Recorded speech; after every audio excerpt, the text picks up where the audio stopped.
اب اندازہ کر لیجیے آج کل ایک وبا ہے تصویر کی، اللہ بچائے، گھر گھر پھیل گیا ہے یہ عذاب، کوئی گھر خالی نہیں رہا اس تصویر کی مصیبت۔ آپ نے دیکھ لیا صحیح بخاری کی حدیث ہے، صحیح مسلم کی حدیث ہے، اس کی صحت میں کوئی کلام نہیں کہ حضور اقدس صلی اللہ علیہ وسلم نے اپنے گھر میں داخل ہونا گوارا نہیں فرمایا جب تک کہ ہٹانا۔ کسی بھی جاندار کی تصویر رکھنا سجانے کی غرض سے، یہ اس کو حضور اقدس صلی اللہ علیہ وسلم نے گوارا نہیں فرمایا، ناجائز قرار دیا، اس کے اوپر وعیدیں ارشاد فرمائی۔ ایک حدیث میں ہے کہ لعن رسول اللہ صلی اللہ علیہ وسلم المصور، رسول کریم صلی اللہ علیہ وسلم مصور پر لعنت فرمائی۔ اور یہ حدیث آپ نے دیکھی، اشد الناس عذاب یوم القیامت الذین یضاہون بخلق اللہ۔ اور ایک حدیث میں فرمایا کہ جو لوگ تصویر بناتے ہیں اللہ تبارک و تعالی آخرت میں ان سے فرمائیں گے کہ جو تم نے تصویر بنائی تھی اس کے اندر روح پھونکو، اور وہ ظاہر ہے کہ روح پھونک نہیں سکیں گے تو عذاب میں مبتلا۔ اللہ اتنی سخت وعیدیں احادیث کے اندر نبی کریم صلی اللہ علیہ وسلم نے تصویر کے بارے میں بیان فرمائی۔ اور آج ہم لوگوں کا حال یہ ہو گیا ہے کہ گھروں کے اندر بلا امتیاز بے گھٹ کے جا کر دیکھو گھروں کے تو بت خانے بنے ہوئے ہیں، محض زیب و زینت کی خاطر دیواروں پر تصویریں لگائی ہوئی ہیں، اور اپنی طرف سے گویا پہرا لگا دیا ہے کہ فرشتے داخل نہ ہونے پائے ہمارے گھروں، رحمت کے اللہ کی رحمت داخل نہ ہونے پائے ہمارے گھروں کے اندر۔ ان ذی روح تصویروں کے ذریعے گویا پہرے دار بٹھا دیے کہ آئے تو شیطان آئے، اللہ کی رحمت کا فرشتہ داخل نہ ہو، یہ علم کر دیا۔ حضور نبی کریم صلی اللہ علیہ وسلم نے جب مکہ مکرمہ فتح فرمایا، مکہ مکرمہ فتح ہوا، تو حضرت علی رضی اللہ تعالیٰ فرماتے ہیں کہ حضور اقدس صلی اللہ علیہ وسلم نے مجھے باقاعدہ اس مشن پر بھیجا کہ جو کوئی تصویر کہیں میں بنی ہوئی دیکھوں اس کو مٹا دوں۔ اللہ تدع قبرا مشرفا الا سویتہ و اللہ تدع تمثالا الا طمستہ، جو تصویر بنی ہوئی دیکھوں اس کو مٹا دوں۔ باقاعدہ اہتمام کر کے حضرت صلی اللہ علیہ وسلم نے تصویریں مٹوائیں فتح مکہ کے بعد، اور اتنی وعیدیں بیان فرمائی نبی کریم صلی اللہ علیہ وسلم۔ تو بھائی ان گھر، اور یہ صاف صاف فرما دیا کہ ملائکہ رحمت داخل نہیں ہوں گے اگر ذی روح کی تصویر گھر میں لٹکی ہوئی ہے۔ تو یہ جو گھروں میں رواج ہو گیا ہے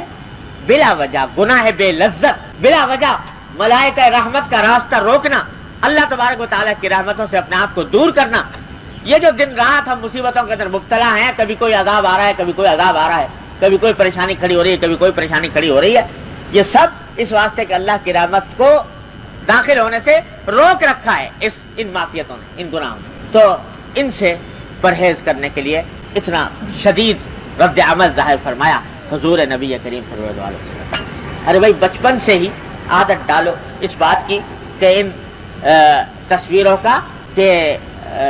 سے مانوس نہ ہو، لوگ اپنے آپ کو بھی بچاؤ، اپنے گھر کو بچاؤ، اپنے بچوں کو بچاؤ کہ اس کے مانوس کوئی مجبوری ہے پاسپورٹ کی، ویزا کی، یا شناختی کارڈ وغیرہ کی، اس قسم کی مجبوری ہے، اس کے لیے تصویر اتارنی پڑ گئی، بنوانا پڑ گیا، تو انشاءاللہ اللہ کے ہاں امید ہے جائز ہوگا، اس کے اوپر امید اللہ کی رحمت سے کہ اس کے اوپر گناہ نہیں ہوگا۔ لیکن بلا وجہ میں سجاوٹ کی خاطر اور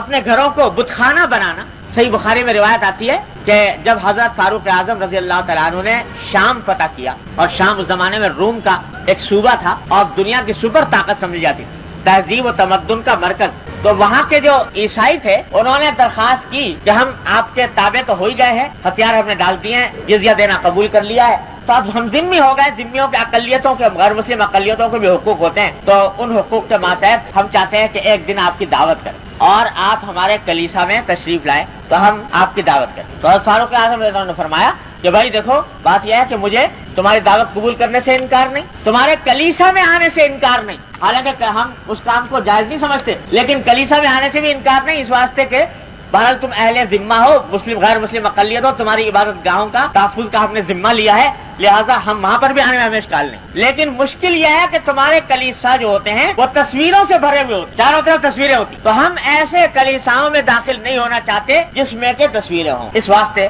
ہم آنے سے معذور، داخل ہونے سے آپ نے منع فرمایا ان کلیساؤں میں۔ تو بھائی اتنی بات ہے، اور آج یہ شیر مادر کی طرح اس کو بالکل رواج اس طرح پھیل گیا ہے۔ آج کہا جائے تو لوگ کہتے ہیں کہ صاحب اب کیا کریں، تو زمانہ ہی ایسا آ گیا، یہ تو دور ایسا آ گیا، بچنا بڑا مشکل ہے۔ ارے بھائی یہ حضور اقدس نبی کریم صلی اللہ علیہ وسلم نے ارشاد فرمایا تھا کہ ایک زمانہ ایسا آ جائے گا کہ سارے دین کو مٹھ کو کے اوپر عمل کرنا ایسا ہو جائے گا جیسا آگ کا انگارہ ہاتھ میں تھامنا، وہ دور آ گیا۔ لیکن جو اللہ کا بندہ اللہ کے اوپر بھروسہ کر کے اور اس کا اہتمام کرتا ہے تو اللہ تبارک و تعالیٰ کی طرف سے مدد بھی ہوتی ہے اور ثواب بھی اتنا ملتا ہے کہ حضور نے فرمایا کہ ایک آدمی کو 50 صحابہ کے برابر ثواب، اتنا ثواب۔ ذرا سا اس کے اوپر ہمت کر کے دیکھیں۔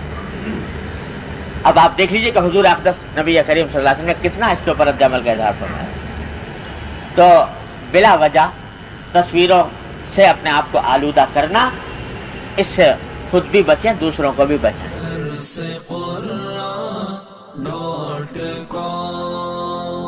www.darsequran.com